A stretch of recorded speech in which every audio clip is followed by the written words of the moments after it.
ជំរាបសួរពុកម៉ែបងប្អូនអរគ្នានេះគឺជាស្រុកកំណើតរបស់ខ្ញុំនៅភូមិតាពីងឈូឃុំតាអានស្រុកកលាញ់ខេត្តសៀមរាបខាងនេះគឺជាផ្ទះមេសោជាស្រុកនេះស្រុកភូមិផងរបស់ជាមួយគ្នាខាងនេះគឺជាផ្ទះបងប្អូនចំនួនមួយរបស់ខ្ញុំហើយភាគច្រើនស្រុកខ្ញុំគាត់ប្រកបអាជីពធ្វើស្រែចម្ការរីឯខាងឆ្វេងដៃមានស្ទឹងមួយដ៏ធំសម្រាប់អោយនេះស្រុកខ្ញុំឬមួយក៏ប្រជាពលរដ្ឋនៅភូមិរបស់ខ្ញុំស្រុករបស់ខ្ញុំគាត់យកទឹកមកប្រកបអាជីពប្រចាំថ្ងៃរបស់គាត់ផងដែរខាងនេះគឺជាផ្ទះអំឡៃរីខាងមុខនេះគឺជាផ្ទះបងប្អូនចំនួនមួយរបស់ខ្ញុំផ្ទះមាននងអ៊ីរបស់ខ្ញុំហើយភាគច្រើនស្រុកខ្ញុំគាត់ធ្វើផ្ទះតាមចំថ្នល់ចឹងឯងហើយរីឯខាងមុខនេះគឺជាផ្ទះម្រេតនិងតេងអ្នកស្រុកភូមិផងរបស់ជាមួយគ្នា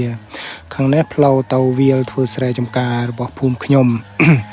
រីខាងនេះផ្ទះបងព្រីងអ្នកស្រុកភូមិផងរបស់ជាមួយគ្នារីឯខាងស្ដាំដៃផ្ទះអំលូនអ្នកស្រុកភូមិផងរបស់ជាមួយគ្នាផងដែរនេះគឺជាផ្ទះស្រាននិងបងហេងអ្នកស្រុកភូមិផងរបស់ជាមួយគ្នារីខាងឆ្វេងដៃគឺជាផ្ទះម៉ែធំផ្ទះបងស្រីបង្កើតរបស់ម៉ែខ្ញុំនេះគឺជាផ្ទះបងស្រីទី1របស់ខ្ញុំរីខាងស្ដាំដៃគឺជាផ្ទះអ្នកស្រុកភូមិផងរបស់ជាមួយគ្នានេះផ្ទះបងប្រុសរបស់ខ្ញុំ